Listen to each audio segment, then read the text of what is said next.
Hello, welcome. Poetry Changes Lives.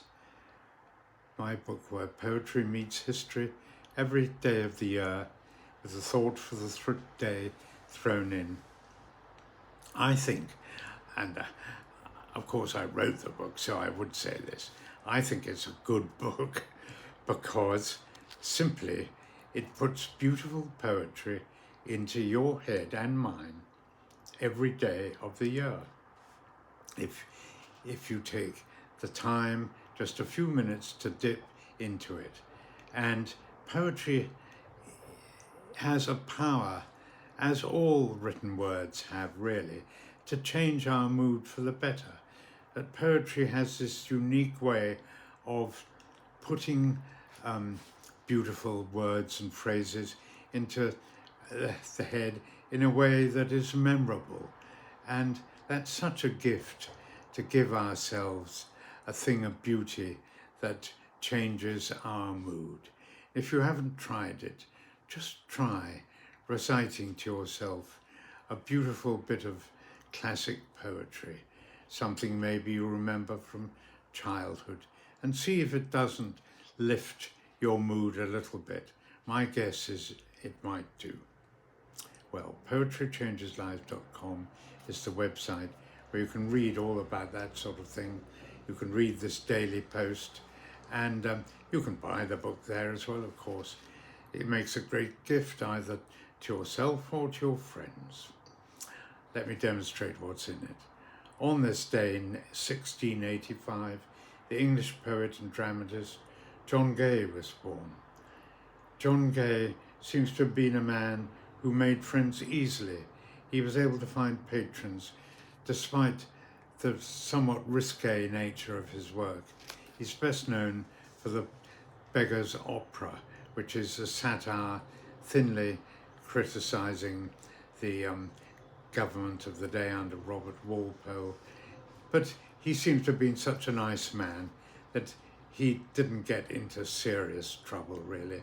And he's buried at Westminster Abbey, and that's a nice place for a poet to be buried.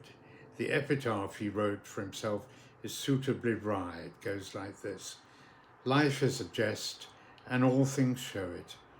I thought so once, and now I know it." I like that. That's a good epitaph.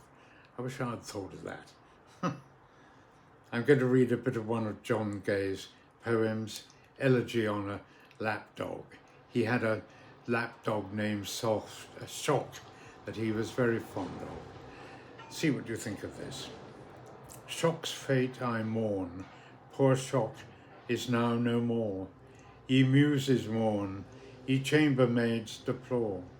Unhappy Shock, yet more unhappy fair, doomed to survive thy joy and only care.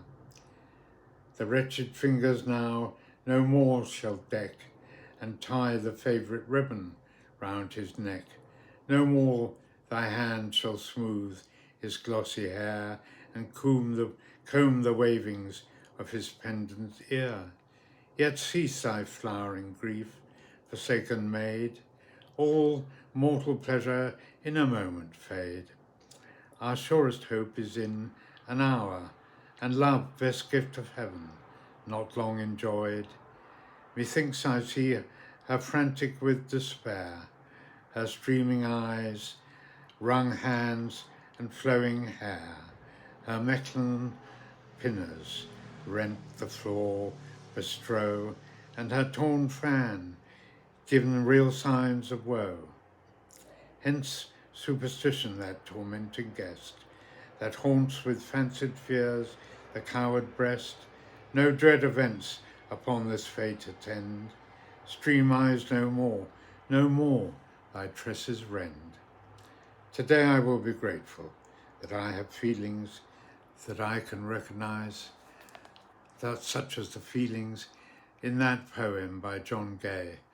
Concern for his old friend, the lapdog who's died. Concern for the serving maid who used to lovingly comb his tresses and put a ribbon round his neck. That's the power of poetry. to express emotions in a way that is benign. Have a good day.